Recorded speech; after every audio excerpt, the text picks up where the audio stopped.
इमाम था, एक दिन उसका वुजू नहीं था, उसे याद नहीं रहा, नमाज पढ़ा दी उसने। बाद में ख्याल आया तो बड़ा उसे ताजुब नहीं हुआ। उसने बोला कि अगर मैंने बगैर वुजू के नमाज पढ़ा दी मुझे कोई नुकसान ही नहीं हुआ।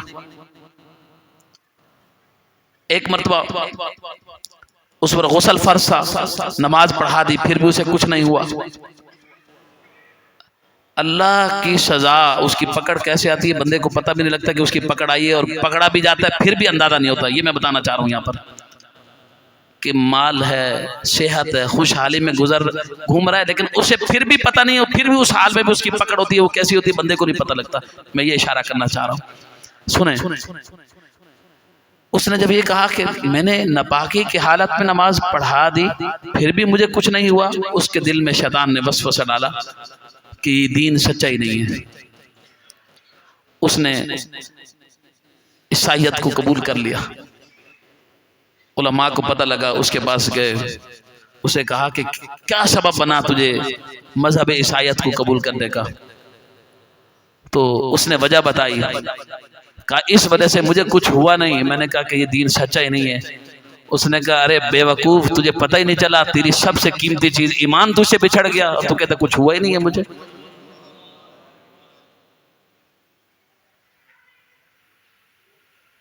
इन्ना बत्शा रब्बिका लशदीद, कि इंसान जब उसे अल्लाह तबारक व तआला नवाजता है तो वो खुदा को भूल जाता है। जब पकड़ फरमाता है फिर वो खुदा को याद करता है। मज़ा तो तब है कि जब इंसान खुशहाली में हो, सेहत भी हो, माल भी हो, औलाद भी हो, नेमतें भी हो, फिर भी वो अल्लाह की रज़ा पर राज़ी हो, उसकी इताअत में लग जाए। अब क्या होता है, किसी इंसान को कोई नुकसान भी पहुंच जाए तो कहते हैं देखो इसने ये किया तो ये हो गया। इंसान कितना अजीब है कि उसको ख्याल ही नहीं है कि मैं क्या कह रहा हूं, उसे अंदाजा ही नहीं होता, एहसास ही नहीं होता। तो बाज लोग, मैं थोड़ी सी तकलीफ में मुब्तला हुआ तो थोड़ा सा अजीब अंदाज में चलूं तो लोग कहें, तो मैंने एक को कहा कि यार लोग भी बड़े अजीब है, जब मैं सही था तो भी उनको चैन नहीं था, अब मैं बीमार हूं तब भी उन्हें चैन नहीं है।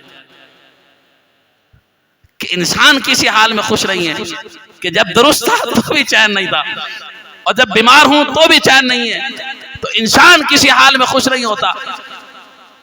तो मैंने, किसी ने कहा कि हजरत फलां आदमी बड़ा खुश हो रहा था, तो मैंने कहा वो पंजाबी का एक शेर है कि अपने मरे दुश्मन मरे तो खुश ना हो, खुश ना होइए, एक दिन सजना भी टूट जाना है। एक दिन अपनों ने भी चला जाना है, तो दुश्मन मरे तो खुश ना होइए, एक दिन सजना भी चले जाना है। तो ये बात है। मैं अपनी गुफ्तगू की तरफ, अगर आप जाग रहे हैं तो मैं शुरू करता हूँ आगे। माशाल्लाह बच्चे बड़ी अच्छी नात पढ़ रहे थे। मेरा दिल चाह रहा था कि आज मैं बयान ना करूं, इनकी नात सुनता रहूं। और नात आवाज से नहीं, गुदाज से नहीं, बल्कि ये सोच कर सुनने चाहिए कि वो पढ़ क्या रहा है मेरे आका की शान में। हुजूर की बारगाह में दो खवातीन हाजिर हुई रोज़े अक़दस पर। एक को बड़ा अच्छे अंदाज में सलातो सलाम याद था, एक को नहीं याद था, लेकिन मोहब्बत वो टूटे फूटे अल्फाज में पढ़ रही थी। जब वो देखती ना कि जो बड़े अच्छे अंदाज में पढ़ रही थी, उसे देखती तो हैरान होती, काश मुझे भी इस तरह याद होता और मैं पढ़ती। इसका तो इतना अच्छा अंदाज है, आवाज़ है, गुदाज है, अल्फाज का तलफ़ुज़ है। हुजूर की बारगाह में पहुंच रहा होगा, हुजूर कबूल फरमा चुके होंगे, मेरा क्या होगा, मुझे तो पढ़ने का ढंग नहीं आता। उसने ये कहा, इधर आंख लगी, और जब आशिकों की आंख लगती है तो मुकद्दर जाग जाते हैं। जब आशिक आंख बंद करता है तो फिर दिल की आंखें खुलती हैं, और दिल की आंखों से जब वो कमली वाले का दीदार करता है। हुजूर ने करम फरमाया, तशरीफ़ ले आए। हुजूर ने फरमाया, मेरी बेटी परेशान क्यों होती है? उसका अब तक कबूल नहीं हुआ, तेरा कबूल ही कबूल है। तो कभी वो हदीस शरीफ हमने जुमे में बयान की कि हम लोगों का हाल यह है कि जो आला लिबास पहनकर और अच्छी गुफ्तगू करने वाला,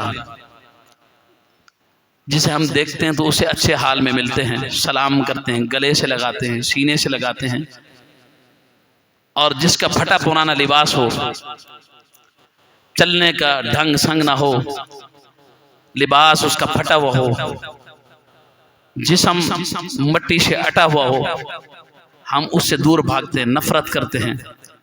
और हुजूर की सीरत सुनो, हुजूर अलैहिस्सलातु वस्सलाम के एक सहाबी बरा बिन मालिक हुजूर की बारगाह में, और एक हबीब बिन ज़ैद, जिनके बारे में हुजूर ने फरमाया, कहा कि अगर इनके लिबास को ना देखना, इनके जिस्म को मट्टी से अटे हुए ना देखना, इनके चेहरे को ना देखना, इनके खानदान के पस मंजर को ना देखना, ये ना देखना कि ये गरीब हैं, ये ना देखना कि ये मदीने के बाजार में खजूर बेचते हैं, छापड़ उठाए खजूर फरोश है, ये ना देखना। हुजूर ने फरमाया, जानते हो सहाबा, ये जो मेरी उम्मत के ऐसे लोग हैं, इनका अल्लाह के यहाँ क्या मकाम है जानते हो? सहाबा ने अर्ज़ की, या रसूल सल्लल्लाहु अलैहि वसल्लम बताइए। हुजूर ने फरमाया, अगर ये किसी भी मामले में अल्लाह की कसम उठा ले, अल्लाह इनकी कसम को पूरा फरमा देगा। बात जुमे में अधूरी छोड़ गया, अब मैं आपके सामने मुकम्मल करता हूँ।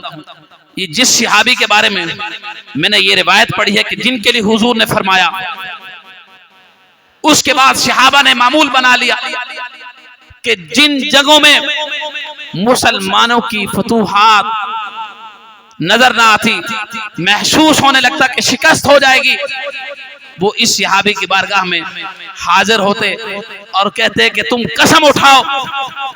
वो कसम उठाते, अल्लाह ताला उनकी कसम की बदौलत मुसलमानों को फतह अता फरमा देता। कहते सिर्फ ये इनके लिए हुजूर ने फरमाया नहीं, बल्कि फरमाया भी इनके लिए था, और इस बात के मिस्ताक भी यही लोग थे। और फिर ये कैसे लोग हैं? जंग कादसिया के मकाम पर जब शिकस्त नजर आने लगी तो सहाबा ने अर्ज की कि आप दुआ कीजिए, कसम उठाइए, आपके लिए हुजूर ने यह फरमाया था। अब सुनो हुजूर के गुलाम कैसे होते हैं। अब कसम उठाते हैं कि या अल्लाह, मुसलमानों को इस जंग में फतह अता कर दे और मुझे शहादत की मौत अता कर दे। ये कसम उठाने की देर थी, मुसलमानों को फतह नसीब हुई और उन्हें शहादत नसीब होगी।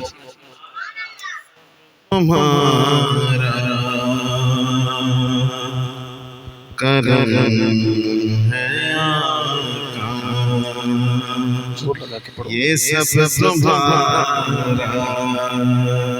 करम है आका, के बात अब तक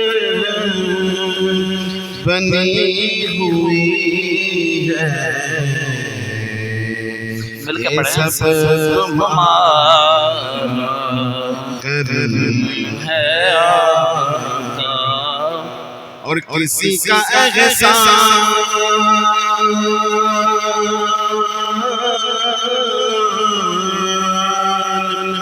क्यों उठाए,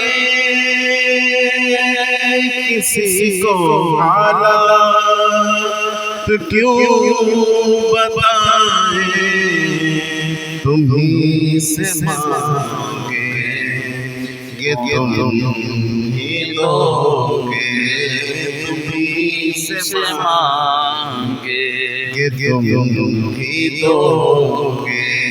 आका तुम्हारे दर से ही लौटती है, ये सब करम है।